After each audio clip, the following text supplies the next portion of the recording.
Hello students, welcome to our class part 5 Hamid Khan, जो कि संचयन से लिया गया है। आइए हम इस पार्ट को पढ़ते हुए इसको अच्छे से समझते हैं।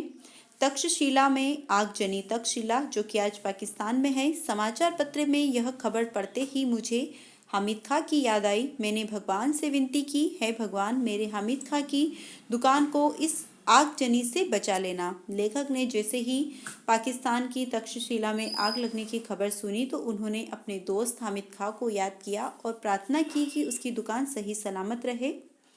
अभी 2 साल ही तो बीते हैं जब मैं तक्षशिला के पुराने खंडहर देखने गया था।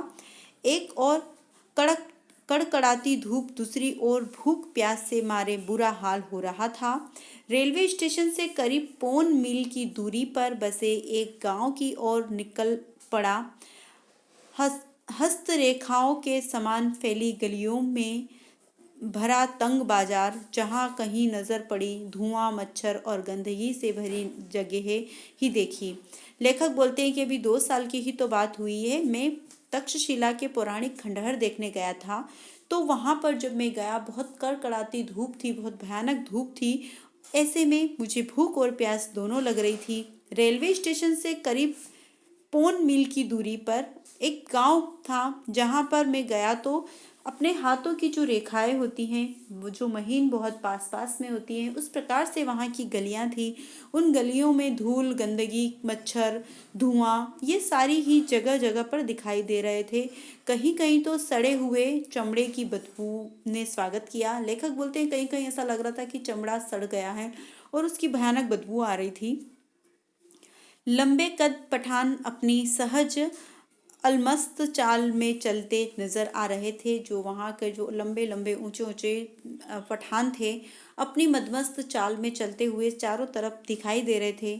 चारों तरफ चक्कर लगा लिया, पर अभी तक कोई होटल नजर नहीं आया। उन्होंने सारा घूम लिया है, परंतु लेखक को अभी तक वहाँ पर कोई होटल नहीं मिला जहाँ पर वो अपनी भूख प्यास बुझा पाए।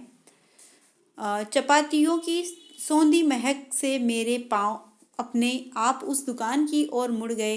अपने अनुभवों में से मैंने जान लिया था कि परदेश में मुस्कराहट की रक्षक और सहायक होते हैं। परदेश में जो अपना अपना खुद का आत्मबल, अपनी मुस्कुराहट, अपना खुद ही हम अपने रक्षक होते हैं। जब हम कहीं परदेश जाते हैं तो हम किसी और पर डिपेंड होकर कभी नहीं जाते। वहाँ पर हमारा स्वविवेक, हमारा ज्ञान, हमारी बुद्धि ही हमारा सबसे अच्छा मित्र होता है, वही हमारी रक्षा करता है।